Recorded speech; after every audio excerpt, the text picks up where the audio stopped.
Hitsmoji.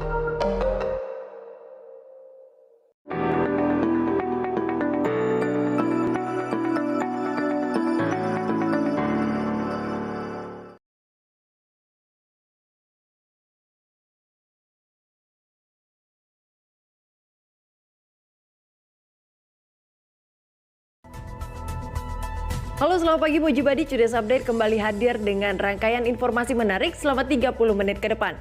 Bersama saya Hanisa Sandi dan inilah Cudes Update selengkapnya. Berdalih sakit hati karena sering dimarahi, seorang pria di Kudus tega membunuh ibu kandungnya. Korban dianiaya tersangka hingga meninggal dunia di rumah mereka sendiri. Jelang perayaan malam pergantian tahun, polisi memusnahkan belasan ribu botol minuman keras dan petasan di sejumlah daerah. Selain demi menghindari aksi kriminalitas, tindakan ini juga untuk menghindari korban jiwa akibat ledakan petasan.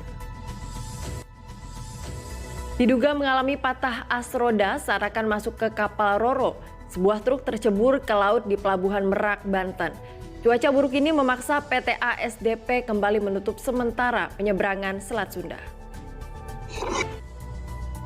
Dan usai jeda berikut, Cudes Update masih memiliki beragam informasi lainnya. Di antaranya banjir lahar dingin Gunung Semeru kembali menerjang. Informasinya sesaat lagi, kami akan kembali.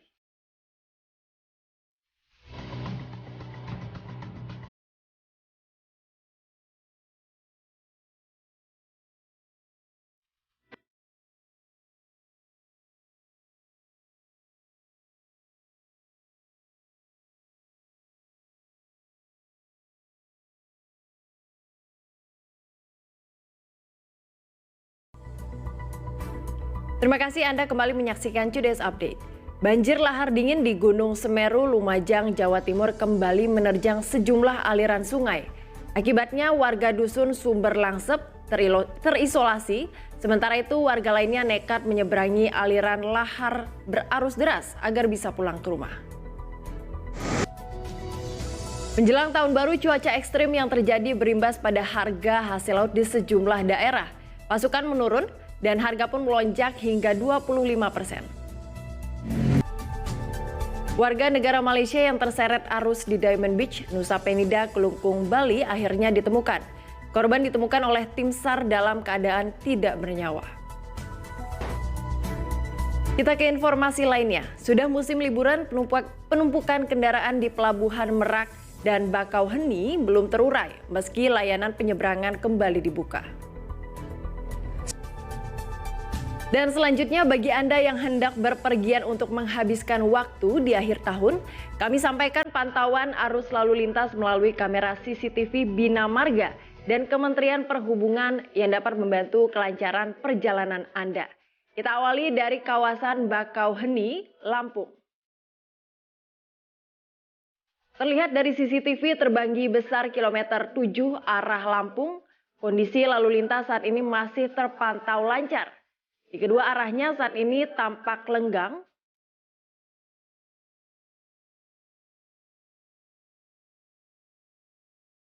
Dan selanjutnya kita ke Pasuruan, Probolinggo. Kita pantau bagaimana kondisi arus lalu lintas di sana. Dan berikut ini.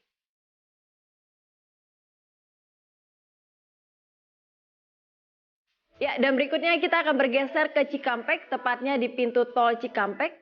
Kita akan melihat seperti apa arus lalu lintas di Cikampek. Dan berikut ini, yang Anda saksikan saat ini adalah kondisi terkini pintu tol Cikampek. Sebelah kiri mengarah ke Cikampek. Dan sebelahnya adalah mengarah ke Jakarta. Tidak terlihat adanya kepadatan di kedua arah, baik yang menuju maupun keluar pintu tol. Namun tetaplah berhati-hati saat berkendara karena saat ini cuaca ekstrim diperkirakan melanda berbagai wilayah di Indonesia. Untuk itu tetap jaga kecepatan dan jarak aman saat Anda berkendara. Dan Anda juga bisa memantau informasi cuaca terkini melalui BMKG. Dan Mojibadi, bagi Anda yang hendak berpergian ke luar kota, khususnya bagi yang menggunakan kendaraan listrik, Anda juga bisa dapat mengunduh aplikasi charge.in di handphone Anda. Di mana aplikasi ini dapat memudahkan Mojibadi untuk mengetahui lokasi stasiun pengisian kendaraan listrik ataupun SPKLU terdekat.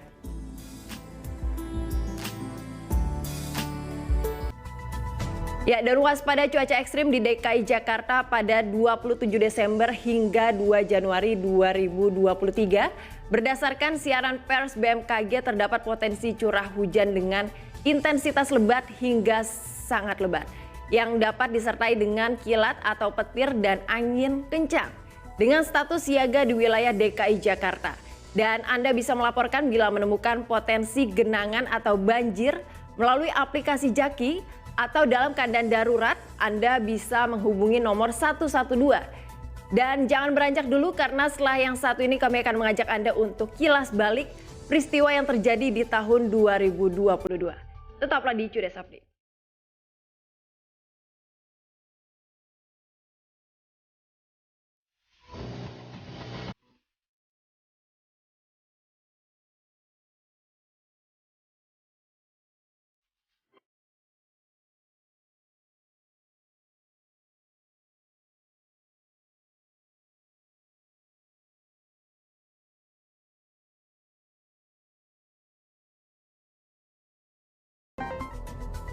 Terima kasih Anda masih bersama saya Hadis Hasan di dalam Cudes Update.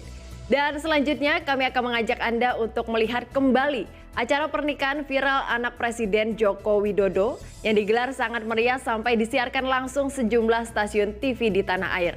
Dan informasinya kami hadirkan dalam News Rewind berikut ini.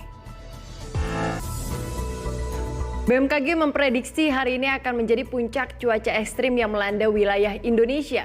Akan terjadi cuaca ekstrim mulai dari hujan lebat, peningkatan ketinggian permukaan air laut hingga angin kencang.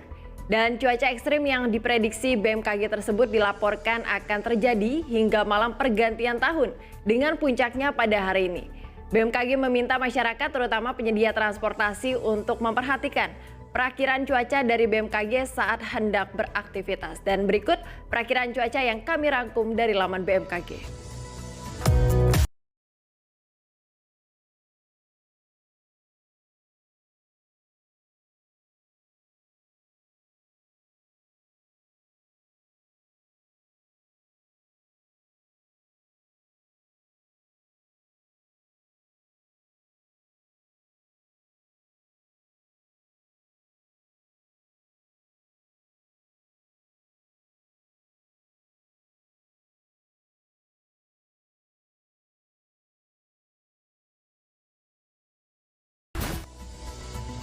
Terkait dihentikannya siaran TV analog, Kementerian Kominfo telah menyediakan akses kontak layanan untuk TV digital melalui nomor telepon 159 atau chatbot WhatsApp di nomor 0811 820 2208. Dan selesai sudah rangkaian Cudes Update hari ini. Semoga beragam informasi yang kami hadirkan dapat bermanfaat untuk Anda. Saya Hanisa Sandi pamit, sampai jumpa dalam Cudes Update selanjutnya. Hanya di Moji Everyday Excitement.